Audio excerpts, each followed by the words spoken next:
Hey everyone, it's Jason. Welcome to a video for Vampire The Masquerade Rivals. This is the Wolf and the Rat expansion set. This is going to add two brand new clans, being the Gangrel and the Nosferatu. So all the expansions, which are really fun, they're going to give you two brand new pre-constructed decks, one for each new clan, as well as the customizable crypt pack with 30 extra cards. So I'll basically let you finish off the set of 3 cards they're missing from each group, or set of cards, as well as some alternative havens, agendas, vampires. It is also going to come with some extra tokens and stuff like that. Now, obviously, because it's an expansion, you do need the core set to be able to play, because it has all the rest of the tokens and the city deck and stuff like that. But once you get this, you can add these in, play these straight up on their own, or you can go ahead and dismantle them and play with other ones. So first thing we want to look at are the token sheet. So this is going to come with some gray prestige and blood tokens. So it's basically set up for a 5th player. This is one of the 2 different sets currently, as of this video, which comes up through the other set, which is the new core set, which is Hunt and Hunter, which adds 4 brand new colors that lets you play up to 5 players. Otherwise, you'd have to buy 2 core sets or have your own tokens. But this has the gray set. Also adds 2 brand new tokens called Fear, which basically say does not ready at the start of the next turn, then remove this. So it's just an extra token, like a reminder that there's an effect. Alright, so we're going to go ahead and look at the rule book quick. Not much in here to go over. There's the Gangrel, which are the wolf part, and the Nosferatu, which are the rat expansion. So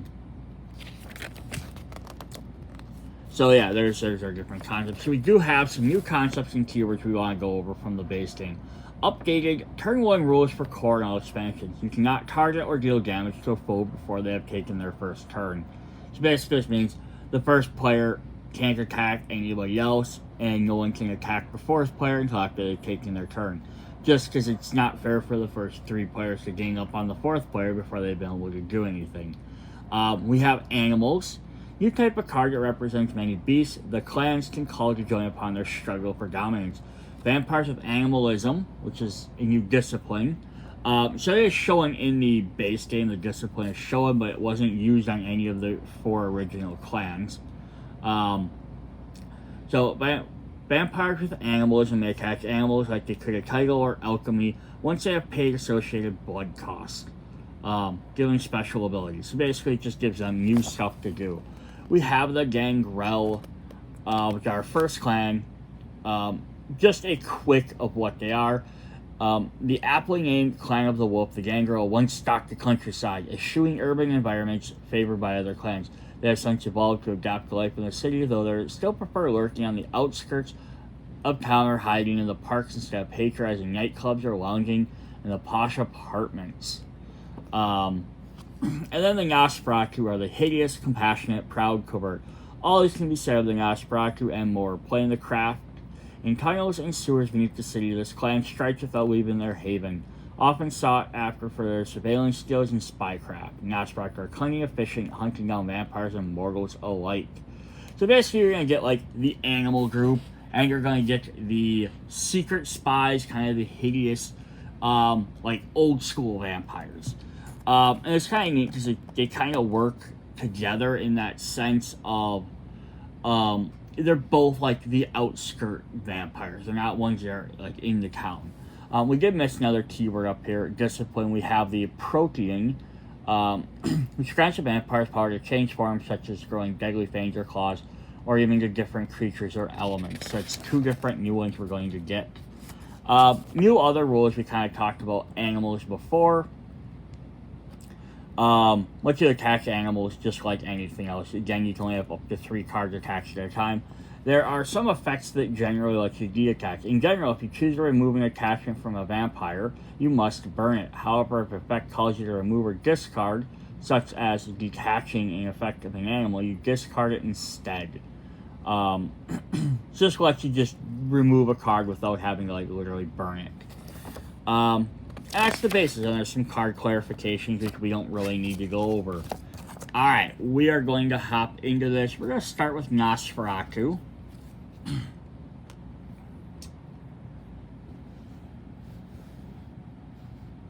Alright, so you guys are going to have like kind of like a black with like a sewery or like brick background. You have General Flint to start with. He has Attacker. If this character has +1 retainers, the target has -1 defense. If this character has 2+ retainers, his attack also deals 1 damage. So this guy, if he didn't have people attached to him, he gets to do extra stuff and avoid defense. That's pretty cool. We have Shilar Omar. Party. When this character in your party would attach a retainer, you may attach it to another character in this party instead. Nice. So just basically, she could get it, but she can give it to somebody else.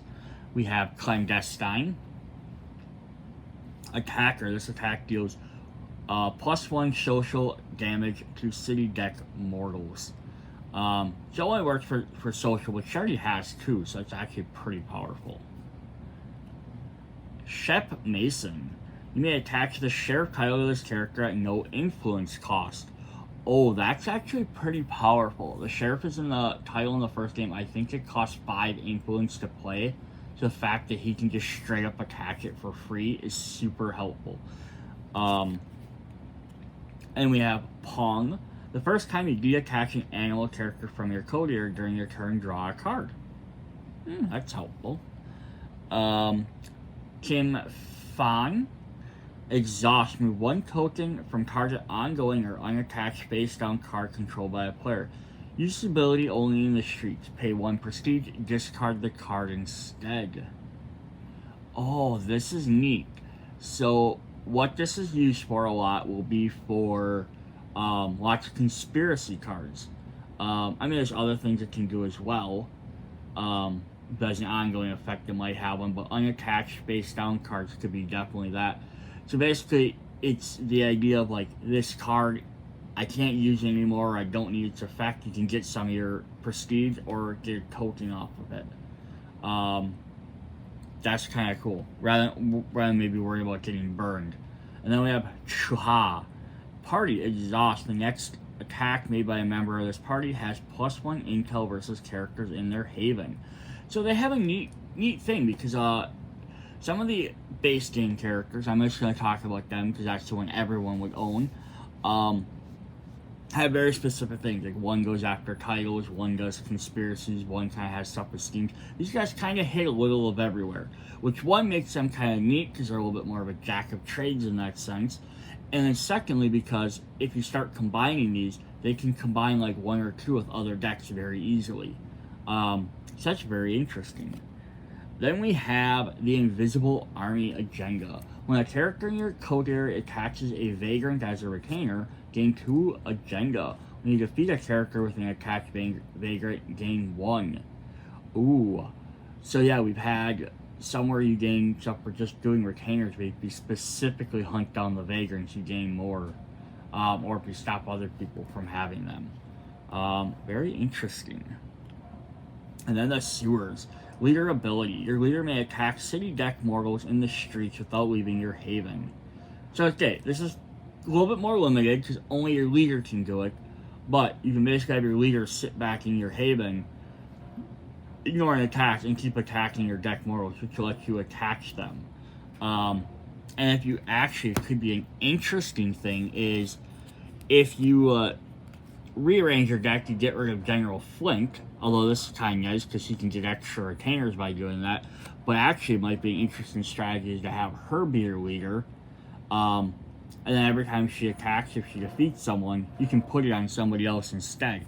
So she can just attack from your haven, get retainers, and then give them to the other players to use. So that could be an interesting strategy there.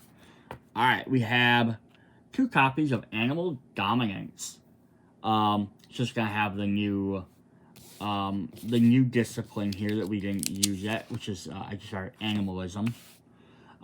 Burn X animals from a characters in your courier and or discard. or discard X animals from your hand. Okay, so you can either burn or discard. Deal X physical damage to target character in the streets. Okay, that's neat. So discarding is probably generally a better way to go, but maybe burning them might be worth it too, because you might have more guys attached. We have a Nosferatu specific. We have 2 copies of Bad Reflection. So physical and social reaction. Deal 1 mental damage to the attacker equal to the attack they're dealing to you prior to damage prevention. Ooh, that's kind of fun. So they get a straight up deal that, plus it's mental, so it'd be harder for them maybe to block it. Or if they're physical social, they might not have the extra mental to deal with it. 2 copies of Constant Surveillance. Pay 1 prestige. Cover target foe's agenda or haven. Cover target foe's agenda or haven with this card. Or pay 1 additional prestige to cover both. Ongoing. Covered cards have no text. At the start of your next turn, burn this card. Ooh, that's neat. So it's only going to last for 1 turn, but you can shut off their ability for a full turn. Neat. It'd be cool if there's a way to, like, keep paying to keep it on there. But that, see how that could get very abusive too. Alright. We have 3 copies of the Nosferatu's card, Cornered Rat. Physical attack, but physical and mental reaction. Attacker, deal damage equal to this character's blood point minus their current health. Ooh, so the stronger they are, the more damage it will do. Reaction, deal physical damage to the attacker for every 2 damage they're dealing to you prior to damage prevention. These guys have some neat things. So they're basically going to be able to, like, if they get hit, they can react and do damage straight back at you. So you're going to pay for attacking them. We have 2 copies of Cracking the Case. Unhosted action, ongoing. Pay 4 prestige from the general supply to this card. Remove X prestige from this card. Target attacker has X intel for this attack. When empty, burn this card. Ooh, I always like these type of things where, like, here's extra resources sitting around I can use later. It's always a fun thing. 3 copies of Disturbing the Hive. Ranged attack. +1 for each the swarm in the party and in your discard pile. If the attacker has the blank, I forgot what it's called. Obfuscate, discipline, negate all reactions. Oh, because that's kind of like them hiding in the shadows. So yeah, if you basically are sending your swarm after them, and the bigger your swarm is, the more damage you do. That's fun. 3 copies of Feeding the Hungry. Action. Put 1 vagrant from the burn pile into the streets. There we go. So you can keep potentially getting them vagrants to attach, and then you can burn them off. Nice. Alright. We have 1 copy of Feral Whispers. Add 3 blood from the general supply to the animalism. Or to this. Okay. If you have animalism, at the start of your turn, you may remove 1 from this to put 1 animal from your discard pile into your hand. When this is empty, burn it. Oh, neat. So you can spend this as, again, like an extra resource. Play this, it's sitting around ready to go. And then you can go ahead and use that. But yeah, this is also neat because you can play it ahead of time. And then just, you have to have an animalism character to be able to use the other effect. So you can play it before you have one out. 2 copies of Help Me Help You. Unhosted action. Ongoing. When a character in your coterie attaches a retainer, mend 1 in any character in your coterie or Tapor. Nice. Because you want to be attaching guys with this deck, so that'll be helpful. 2 copies of Protect the Flock. Ongoing. Exhausted. Put 1 blood of your color from the general supply on target. On target mortal. Each blood added to the mortal increases the damage needed to defeat them. Oh. So this is interesting. So basically the idea of this is you want to, like, hey, I need to take vagrants for my agenda, right? So I can put my blood on a vagrant or a mortal, whichever one, whoever I want. But the idea kind of be vagrants for this, and basically mark them as like, this is my territory. You guys don't touch them. So it's gonna be harder for other players to defeat them. Yes, it'll be harder for you to defeat them as well. But the thing is, then you're kind of like saving them for yourself. That's cool. We have 2 copies of Second Tradition, the Domain. I love the Tradition cards.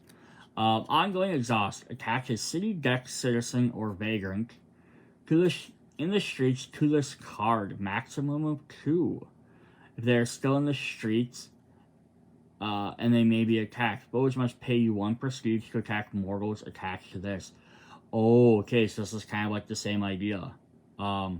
Instead of putting your blood on them, you're kind of being like, this is my territory. If you're going to attack someone here, you owe me to do that. Instead of making it harder to defeat them, you're making them pay for it. So your opponents have to decide whether it's worth taking out that vagrant or citizen, or letting you have them. Very cool. 2 copies of Secret Passage. Ongoing Exhaust. Return 1 character in your coterie to your haven, maintaining their ready or exhausted state.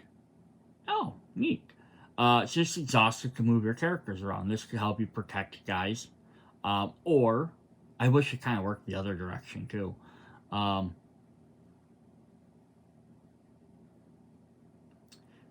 Yeah, that's always helpful. Just an instant like return card.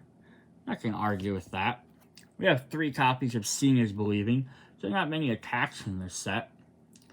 Mental attack though, if you have the obfuscate trait, the target's mental attribute does not reduce damage from this attack. Oh, cool. So you can basically do extra damage to them. I mean, it only does 1 to begin with, but hey, if you don't have to worry about them being able to avoid it, that's even more helpful. Alright, so we have our first animal here. We have 3 copies of the Sewer Rat.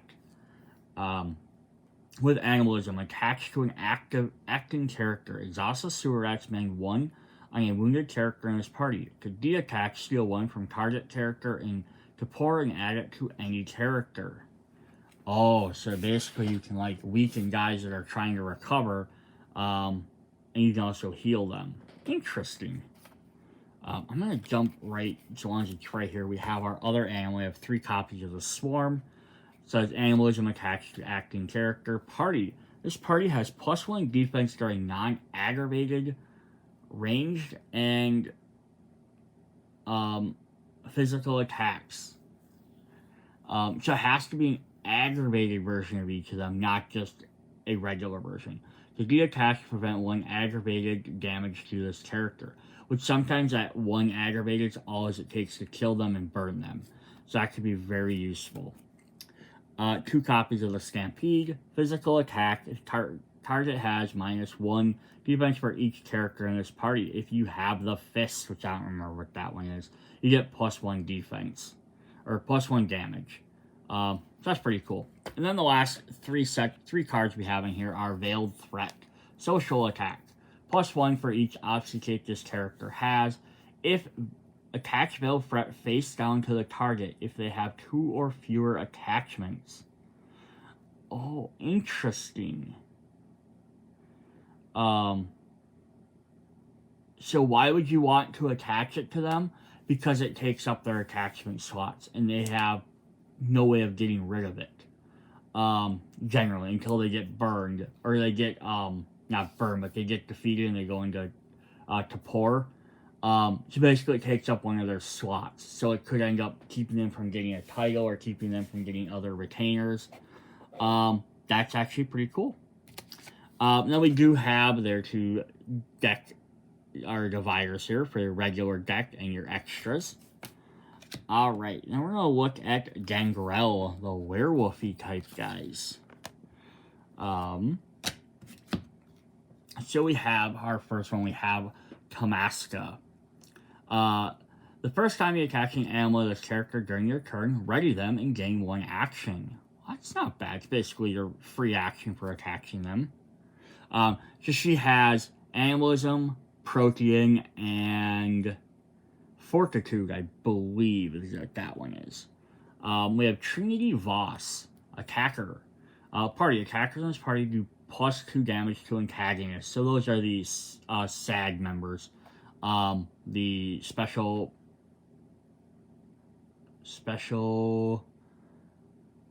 it's something, a division. Now I can't remember what the middle word is. It starts with an A, though.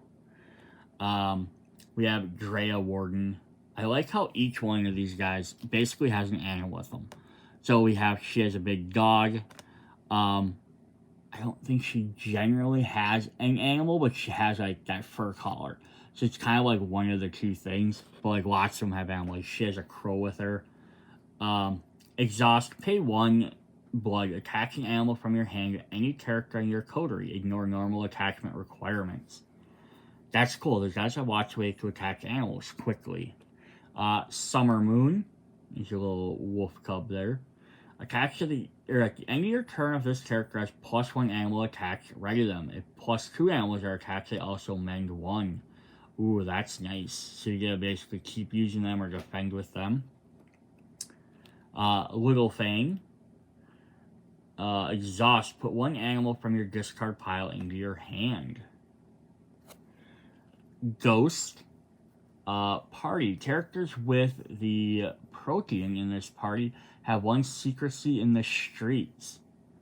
Oh, neat. So he gives them harder to hit when they're in the streets. And then we have Lori Swiftfoot, who has guard, which is very interesting. So, like, the base set, every set had 2 guard characters, and it was kind of a thought, like, oh, they're just going to always have 2 guards, so everyone at least has access to it. Nosferatu did not have any guard characters, and these guys only have 1. So it's kind of a neat idea, is you're not just forcibly giving everyone 2 of them. Alright, we have Call of the Wild, which is a little bit hard to see on this artwork, but it's just the shadow. When you attach an animal to a character in your coterie in the streets who has no animals attached, gain 1. There's the kicker, though. No animals. So, but yeah, there's a lot of cards in here that let you attach, so might be a little bit easier for them. City Park. When your leader exhausts, reveal the top card of your library. If it's an animal, draw it. Otherwise, leave it or discard it. Deck searching. Always helpful. Alright, into the main deck. We have 3 copies of Alley Cat. Action Animal.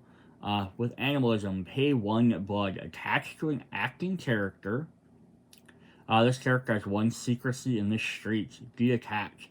Burn target animal or retainer attached to this character in the streets, then burn this card. Interesting.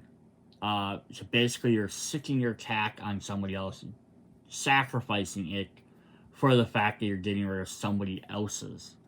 We have 1 copy of Animal Dominance, which we've seen already, so I'm not going to reread it.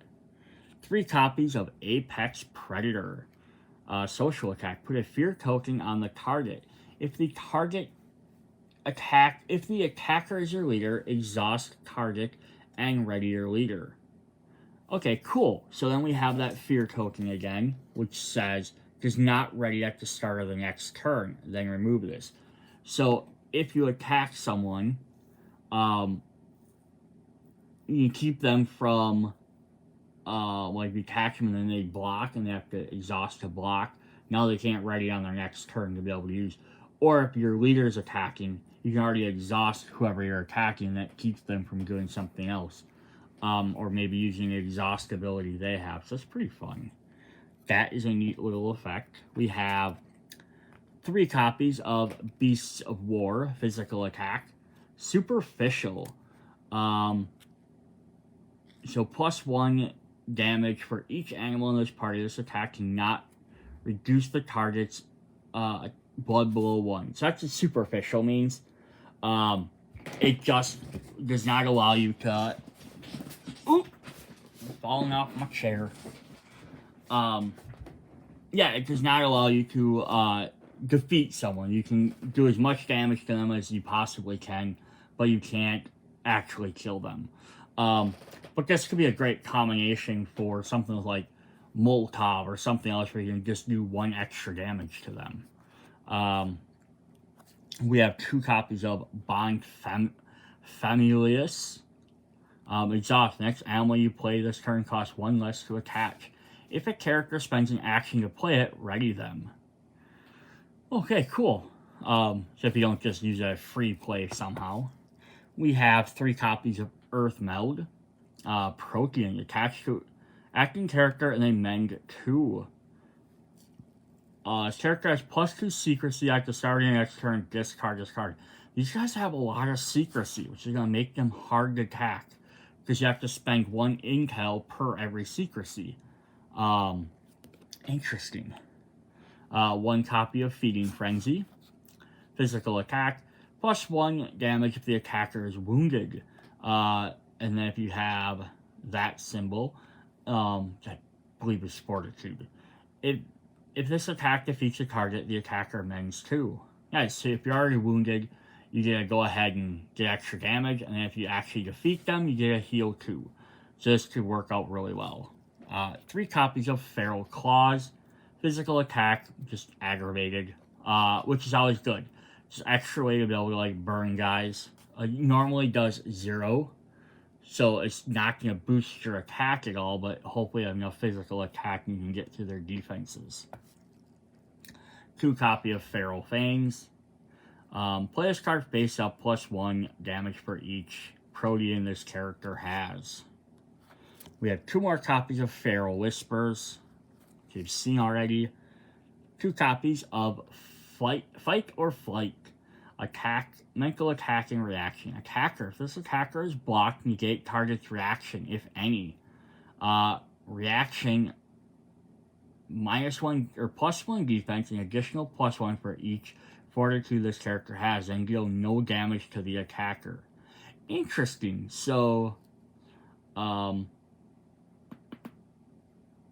basically, yeah, if you're attacking, you don't have to worry about reactions, and if you're blocking, you don't have to worry about damage. Nice. That's definitely not a bad combination. But it's only for mental attacks, so a little bit limited there. 2 copies of Hardened Flesh. Targeted and physical reaction. +1 defense for each fortitude this character has. I really hope that's fortitude because I've just said it like 8 times, but I don't have my original manual sitting next to me to double check those. 2 copies of Hiding in Plain Sight. Discard 1 card. Antagonist damage cannot be assigned to your characters in the streets. With Protean or Obfuscate. So this will work really well with both decks. It's kind of cool. Basically, he became an attack is what it's supposed to be saying. We have 3 copies of Mongrel, another animal. Animalism, pay 2 blood attached to the acting character. Attacker deals +1 damage to the target. Detach to prevent 2 physical damage to this character. So a little bit specific detaching effect, but it's nice it can just happen. We have 3 copies of Murder of Crows. Pay 1 to attach the acting character. Party. Attackers in this party have +1 intel versus characters in the streets. Oh, so it gets over that secrecy part. Detach. Target character in the street loses +1 blood. If it defeats the target, burn this card. Nice. 2 copies of Shape of the Beast. Ongoing. Exhaust 1 character with Protean in your coterie. Gain 1 unhosted action this turn. Oh, nice. So basically use someone as a resource to gain extra action. Or pay 1 blood from the exhausting character to gain 1 action instead. Oh, okay, so that's cool. So basically you can just exhaust a character, use him as a resource to gain a free non-hosted action, which is playing a vampire or drawing, not drawing a card. Playing I think, is it playing a card? Yeah, I think it's just playing an unhosted card. Unhosted action card, basically. Or you can pay 1 blood to do 1 of anything. That's cool. Then the last ones, we have 3 copies of We Are Legend. Gain 1 prestige, then draw 2 cards and discard 1 of them. So again, not a lot of extra things. So it's going to be a lot of damage and secrecy and stuff, which is really fun. very interesting. You can kind of see how these decks could sort of mix and match together. So if you pick these up, you could be like, aha, because I could add more animals of one to the other, maybe get rid of 3 copies, instead have 2 of each.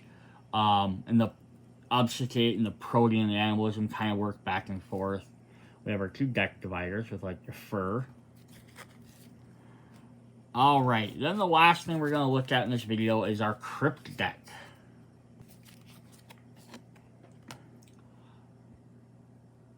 So to start off, we'll have our alternate agendas we can use.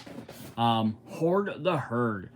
At the end of your turn, if there are no unattached city deck citizens or vagrants in the street, gain 1 agenda. If there are no unattached city deck mortals, gain 2. Okay, so if you can get rid of all the mortals, which should also include the sad members, you gain 2. That's kind of neat, because like, again, could work for just about anything. But with the Nosferatu, where they have stuff where they're trying to gain the retainers and trying to gain vagrants, you could kind of seriously work well with them. And then Animal Kingdom. At the start of your turn, gain +1 agenda if you control 1 animal. If you control 3+ different animals, gain 2 instead. And this one's kind of, again, aimed more towards the Gangrel one, but again, you could use it for either of them. Now, this one would be one that might not work as many decks as possible, because most of the animals require you to have animalism to even use them. So it's going to be limited on which clans can really use this specific one. But that's not necessarily a bad thing. It's not tied to a specific clan, but it will be limited. Because again, you can mix clans together. So you can always put a few Gangrel mixed in with, whoever. Like the Mavelkian or the Thin Blood, or whoever, and then you could use these cards as well. It's just gonna, be interesting. Alright, then we have some havens. We have the Outskirts. Leader ability. Once during each of your turns, you may discard an animal and amend 2 on any character in your coterie or Kapor. Nice. Extra healing. And then the Shelter. Characters in your coterie have, with +1 vagrants attacks, have 1 secrecy in the streets. So again, you can see how 1 works a little bit better with 1 group. This is kind of more, again, towards Nosferatu, because they want vagrants. But anyone could use them. Like, this could give some of them other groups that really need more secrecy, the way to have it. This could also be work well at Gangrel, who already have a bunch of things that give them secrecy in the streets. You could give them all an additional one just by having them take a vagrant instead. Alright, our alternate vampires, we have Leia Swiftfoot. So we already had Lori, now we have Leia. Or not Leia, Lei Swiftfoot. Attacker. If alone in a party, attacks made by this character cannot be blocked. At the end of this attack, you may move this character to your haven. Oh, it's kind of cool. She basically gets bonus if she plays by herself. And then we have Harry O'Brien. Exhaust. Man, 1 target character in this party for each animal the target has attached. Nice. Definitely not a bad thing to have. Nosferatu, we have the Crazy Cat Lady. Exhaust up to 2 alley cats from your hand, or discard pile to this character, ignoring its costs. So what's interesting about this is because the way the decks are built, all of the cats are in the Gangrel deck. So if you want to switch her out and use her as Nosferatu, just switch her in that deck, you'd have to pull the cats out of that deck, so you wouldn't be able to use both decks. That's actually a neat idea, like something like that, where like literally this is saying you can't just swap a character, you have to use cards that are part of the set, as opposed to just extra cards. That's actually a really cool effect. Then we have Bobby Handsome, who has guards. So this is, like I said, Nosferatu didn't have any guard cards. Here we go. So they're going to give you at least 1 option of that. Alright, then most of the rest of these cards I'm just going to kind of fly through, because they're just the second or third cards to complete the 3 cards of every version. So we have 1 Bad Reflection, we've already had 1 before. 1 Bond Familiaris. 1 Constant Surveillance. 1 Cracking the Case. 2 Feeding Frenzies. 1 Feral Fangs. 1 Fight or Flight, 1 Hardened Shell, 1 copy of Help Me Help You, 1 Hiding in Plain Sight, 1 Protect the Flock, 1 Second Tradition The Domain, 1 Secret Passage, and 1 Shape of the Beast. So those ones, and we also have, 1 copy of The Stampede. So those are all ones that are available, either 1 or 2 copies mixed in between the other 2 decks. Then some brand new cards we didn't have is we have 3 copies of Nosferatu's Spy Games. Steal a rival token from a target foe. At the start of your next turn, return it. That's kind of interesting. So, because it gives you someone else's rival token, so that'd be kind of a neat way of like, hey, this guy's about to die, or hey, they're gonna maybe kill this guy next turn. I'm gonna take it so they can't. If they kill them, fine, but it's not their rival anymore. It's my rival now for a turn. So there's gonna be some interesting things that could go on there. And then we have 3 copies of the Shakedown. Look at target foe's hands, then name an attack type, which would be ranged, physical, social, or mental. The target discards all attack cards of that type. If the acting character has the Sheriff title, gain 1 prestige for each card discarded this way. Interesting. So I don't think I've seen any cards so far that let you look at a player's hand.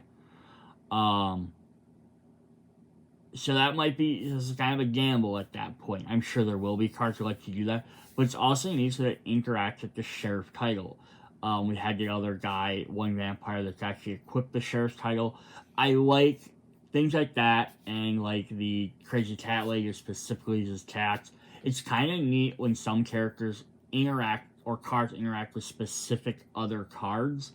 Because yes, it's going to limit what they can be or what decks you have to include, but it also makes them very neat because it's like, oh, okay, I gotta collect this and this to do this thing. And it gives you reasons to put certain cards in there, or maybe build a deck in a different way. Maybe you wouldn't normally use the Sheriff title by itself, but now that you have a vampire and a action card that use it, you could maybe be like, aha, I can see some more uses with it, and you might play with it. Same thing like the cats, trying them in a Nosferatu deck versus just the Gangrel, or maybe adding like Crazy Cat Lady just into the Gangrel deck, and then you can use her ability to swap her out for one other one.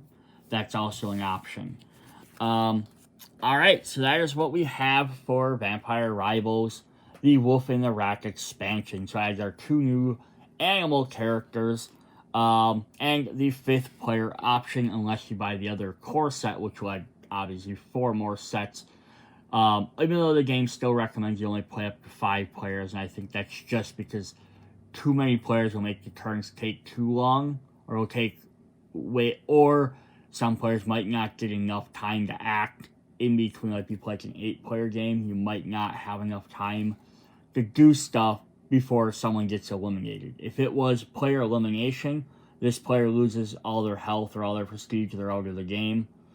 Or if one person got prestige, then they would win, but then everyone else could keep playing type of idea. But yeah, if you have too many people, you might not have enough opportunities to do stuff if certain things trigger. Alright, so that's what we got here. So check out the core game if for some reason you haven't, and then check out the other expansions. See you guys later. Bye.